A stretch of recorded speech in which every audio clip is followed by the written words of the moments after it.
Você me falou, né, quando a gente estava conversando logo antes do programa começar, sobre o cuidado que você vem tendo, né, o trabalho que você vem desenvolvendo, não só com a terapia capilar, mas também com o corpo de outras mulheres, né, para ajudá-las a relaxar, para ajudá-las a ter um momento seu. Conta pra gente aí. Ah, que maravilha, sim. Sou terapeuta capilar e trato queda capilar, alopécias, dermatite, psoríase. Só que eu compreendo do cuidado, do autocuidado. E quando as clientes chegam a mim, muitas das vezes todos esses problemas, todos esses diagnósticos estão relacionados ao emocional. Estresse, ansiedade, essa vida agitada do dia a dia. Então, o que eu faço é o autocuidado incompleto. Não é só sobre cabelo, é sobre pessoas, é sobre cuidar de mulheres, é sobre você viver um momento de escalda-pés, de trabalhar aromaterapia com óleos essenciais, de fazer essa massagem, que eu faço uma massagem epicraniana, que vai assim estimular a circulação sanguínea para permear os ativos que eu estou colocando ali, mas também proporcionar um momento muito relaxante. E a partir desse trabalho, a cliente ela vai entendendo a necessidade do autocuidado, melhora a autoestima e, consequentemente, o resultado capilar é incrível. É engraçado que você falou uma coisa interessante. Tem uma mudança na lei atual, né, que olha para o aspecto emocional, né, porque tem surgido muito adoecimento dentro da nossa sociedade, dos trabalhadores de um modo geral, as pressões, né, por resultados, por bater metas, ou então a competitividade natural da vida dentro das empresas. E isso tem causado, como você mesmo relatou, os mais diversos problemas, inclusive no cabelo, né? Cabelo, com certeza. É trabalhar em nós, a autoaceitação. Eu me aceito, eu me amo, eu cuido de mim. É a gente também aprender a se acolher. O que é que está acontecendo aí? O mundo das redes sociais. E aí existe muita comparação e afeta, né, toda a questão emocional, o corpo. Então vamos procurar, né, cuidado sim, é claro, lógico, mas nos amar mais, nos acolher e tudo vai dar certo. Eu vi essa semana um vídeo de uma mulher que fez uma plástica, eu vi até o nome, mas não gravei não, uma plástica multidimensional. Sim. Ela tirou gorduras daqui dos flancos, né, das laterais, ela injetou gordura, que tirou nas nádegas, ela fez abdominoplastia, né, fez uma plástica na barriga, ela colocou prótese de silicone numa única cirurgia. O médico mostrou assim, ela virou uma Barbie. Ela estava na mesa de cirurgia, ele colocou proteção no rosto dela para não aparecer e nas partes íntimas, mas mostrou assim, esculpiu o corpo dela. Eu não sei quanta fortuna ela gastou, porque aquilo não foi uma coisa barata, deve ter sido caríssimo. Então, assim, com isso, a gente vê que muitas coisas são esculpidas pelo próprio homem, né? Demandam financeiramente muitos valores. E a gente cria a ilusão de que é uma academia que está lhe proporcionando aquele corpo lindo, maravilhoso. Tem muitas mulheres lindas com apenas exercícios e uma alimentação um pouco regrada. Mas a grande maioria, principalmente aquelas que são artistas, né, e que estão nas redes sociais, elas fazem esse trabalho, né, de investimento, esse investimento. E tem causado em outras mulheres muita depressão, principalmente nas mais jovens. Eu tenho escutado muito nas redes sociais, mulheres se sentindo depressivas, sabe? Ansiosas por conta de outras mulheres com corpos maravilhosos. Gente, é uma concepção minha. É bom estar bem, mas dentro do estar bem, para mim o principal é a sua saúde. Com certeza. Né? E outra, a admiração dos terceiros, ela é importante quando ela cria em você assim É uma retribuição de afeto. Mas quando a pessoa não se importa verdadeiramente com você, tanto faz. Ela não vai gostar de você porque você tem um corpo bonito, que você tem um cabelo bonito, você tem uma pele bonita. Que vale a Né? essência, né? Não é a sua essência. É a essência. Com certeza. E não discordando, né, de quem pode fazer algum procedimento. O que acontece é os excessos. E quando nós vamos para as redes sociais, essas mulheres esculpidas, quando chega um tempo, elas mesmo vão ali na rede abordar, e quando vai ver o emocional está, mesmo com o corpo maravilhoso, mas a mente não condiz, fica desproporcional, porque sempre vai estar se cobrando, sempre vai estar faltando algo. Então, é muito sobre o autocuidado com responsabilidade, o amor próprio, a aceitação. Janete, no caso aí, como mãe, a gente falando de mãe, né? No caso, quando antigamente, né, no meu tempo, a menina não podia apanhar em tudo que é lugar, porque tinha que ter cuidado com a aparência. A mãe de hoje, você, como é que a mãe pode cuidar da aparência da filha, levar ela a ter uma fase adulta boa, né? Eu trabalho muito a autoestima. É isso, né? Minha filha tem autoestima elevadíssima, ela se olha no espelho e se ama, e diz que o corpo, que lindo.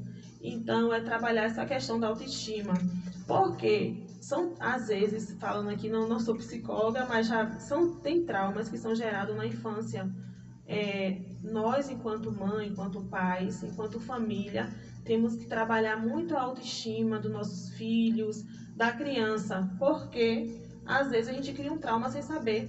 Não estimula essa questão da autoestima, critica. Se a criança faz um desenho, que tá feio, às vezes diz até uma palavra, você é burro, ou você não sabe. Então isso acaba criando bloqueios que geram adultos dessa forma. Uma criança, ela pergunta muito, e aí a criança é fofoqueira, e vai criando bloqueios, que quando chega a fase adulta, acontece isso aí que nós estamos vendo, e isso é muito verdade nos dias de hoje, nos dias atuais. Então temos que trabalhar muito a questão da autoestima, do estímulo da criança, no que ela gosta. Então é muito importante esse papel da família, não só pai e mãe, mas a família em geral mesmo, estimular, enaltecer, porque é isso que estamos precisando também. E isso faz toda a diferença na fase adulta, porque senão vai criando barreiras, bloqueios, crenças limitantes, que vai dificultando o adulto a se desenvolver. Eu tenho visto muito, Rubens, o que acontece? Você cria um filho, dizendo às vezes coisas para eles que faz com que ele acredite. Tudo aquilo que você diz repetidamente, todos os dias, vira verdade, né? Isso. E essas verdades que na realidade não são reais, às vezes é um momento de frustração do pai, ou um momento de impaciência do pai ou da mãe, acaba gerando filhos que querem ser aceitos, querem ser amados, querem se sentir seguros, e esse tipo de comportamento dificulta. Isso, né? Com certeza. São vários bloqueios que vai dificultando ao longo do dia, seja no estudo, no trabalho, para conversar, para se socializar. Então vai criando vários traumas que vai dificultando o desenvolvimento na fase da adolescência, na fase adulta, enfim. A sua já tem 18 anos, né? 18 anos. No caso aí, para levar uma filha para o salão, a mãe aconselhava ela que levar? Pintura de unha, essas coisas, é a questão da estética mesmo. Essa questão é uma questão assim familiar, né? Porque cada pessoa tem um modo, uma cultura. Eu costumo dizer que tudo tem seu tempo. Nada em excesso, nada fora do tempo, porque nós temos vendo aí umas crianças que parecem adolescentes que parecem adultos, enfim, é uma mistura, mas vai muito de cada família, de como cada pessoa entende essa questão, né? Tem pessoas que são mais conservadoras, outras não, então é muito relativo, né? Essa questão aí. Eu acho assim que o exemplo, como você falou, foi Simone, o exemplo arrasta. Arrasta, com certeza. É muito difícil para uma mãe, quando ela vê que a filha, de certa forma, seguiu, às vezes, o próprio referencial que é ela, porque tem isso também. Às vezes eu me deparo com mães que elas têm dificuldade de resolver o problema com as filhas mas foi ela quem deu a referência, né? Isso. É a roupa que ela veste, é o cigarro, é a bebida, Com é o certeza. ambiente, é a música que escuta, né? E às Justamente. vezes ela depois quer que a filha não tenha aquele comportamento, né? Que Fica ela não difícil, opte por determinados comportamentos, que não queira andar com determinadas pessoas, mas foi a mãe quem deu essa referência de como deveria se comportar, né? Eu sempre falo que a gente não pode dizer a uma pessoa, faça assim, faça o que eu digo, mas não faça o que eu faço. É muito difícil. Muito difícil. Eu passei por um exemplo essa semana em minha casa, né? Minha sobrinha Sara, meu amor, 7 anos Sara tem, 7 não, 8 anos. E Sara usou o batom da minha filha, que tem 18. E aí, minha mãe, quando viu, claro que ficou algo gritante nela. Minha mãe chamou, conversou, explicou a ela que não podia, né? Como minha filha fala, já que já é uma moça grande, aquele batom na minha filha. E também tem a questão da cor de pele, né? De uma para outra. Então, nela, como criança, aquilo não podia. E minha mãe chamou ela, conversou, foi lá, passou o sabão na boca, enxugou tudo direitinho, tirou o batom. E já em outra família, achar engraçado, ia deixar, enfim. Então, vai muito do exemplo, vai muito de cada um. É isso. Porque a gente não acha correto esse comportamento, uma criança de 8 anos, fazer uso de um batom naquele tom. Então, é isso. Há mais influências também, né? Entendeu? Então a gente precisa assim, porque como ela tem 8 já, que já tem 18, então são idades de coisas diferentes, de uso, né, diferente. Então assim, ela como criança não entende, né? Mas cabe a nós explicar o porquê. Minha mãe foi, explicou, tirou e ficou tudo certo. Não, é como o álcool, por exemplo. Às vezes, que ninguém sabe qual é o seu limite. Ninguém sabe. Ninguém vai dizer assim, não, eu sou uma pessoa que eu bebo e sei o meu limite. Até beber você não sabe. Não. Até você iniciar o processo de fazer uso do álcool, você não sabe qual é o seu limite. E aí, dentro da família, se as pessoas consomem o álcool e consomem com exagero, ficam alcoolizadas, né, com toda aquela característica própria da embriaguez, você está dando um exemplo. Né? Você está, de certa forma, estimulando que aquela pessoa, normalizando esse comportamento, né? De quebrar coisas, de xingar, de brigar, de criar confusão, né? Ou de se expor de uma maneira, às vezes, ridícula. Então, é uma forma de você se mostrar para o seu filho. Então, quando você faz isso, você também, de certa forma, está se tornando uma referência de como deveria ser. Então, é importante a gente repensar nossos comportamentos. Quando se é mãe, quando se começa a estrutura materna, você tem que entender que você se torna referência de alguém. Né? Com certeza. E se policiar no que faz na vista dos filhos, no que faz, nas atitudes, isso é muito importante. Eu costumo dizer que até coisas que já fiz, hoje repenso e revejo e não faço mais. Porque muitas das vezes a gente, enquanto mãe, enquanto pai, enquanto família, acontece coisas. Eu falava sempre que eu não crio minha filha numa bolha. O mundo é real e as coisas acontecem. O que é que difere? A família, a gente não pode se acostumar com o que não é certo. Né? Nós temos que procurar seguir o caminho correto e ajustar as coisas para que não crie um ambiente que não seja tão saudável para os filhos. Então isso é muito importante. Quer ver uma coisa que eu, às vezes, Rubens, vejo também? Existem muitos pais e mães violentos, né? Que atiram coisas nos seus filhos, que quebram as coisas, quebra celular, destrói na frente do filho, numa tentativa de autoridade, né? É difícil você adquirir autoridade perante um ser humano que não lhe respeita. E que não lhe respeita muitas vezes porque suas falas são contraditórias. Verdade.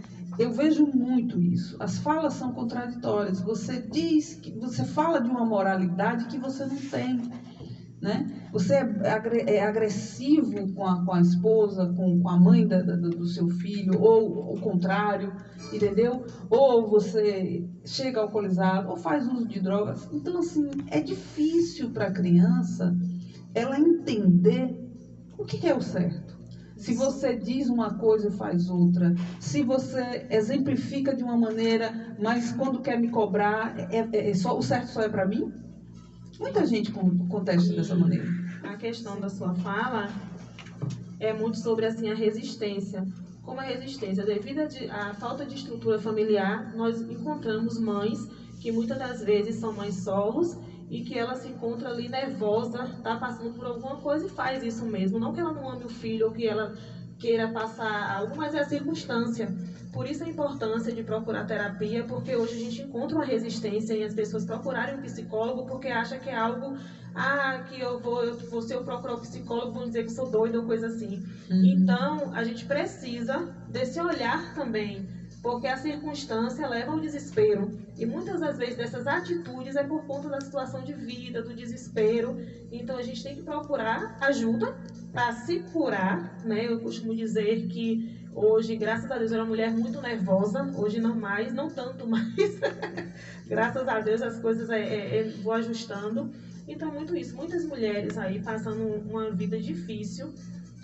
Algumas conheço e que são tipo como loucas pela situação vivida. Então por isso a importância de buscar ajuda, de buscar terapia, das pessoas em volta procurar apoiar em vez de julgar, porque muitas das vezes nós vemos também a sociedade ou pessoas ou família muito julgamento e pouca ajuda. Isso, então verdade. Vamos acolher as outras mulheres, vamos nos ajudar para mudar realmente de verdade.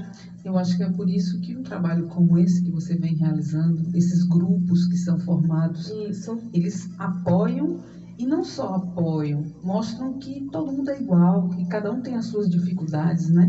E eu entendo porque eu vivi muitas dessas fases. Eu vivi várias fases na minha vida que não foram fáceis.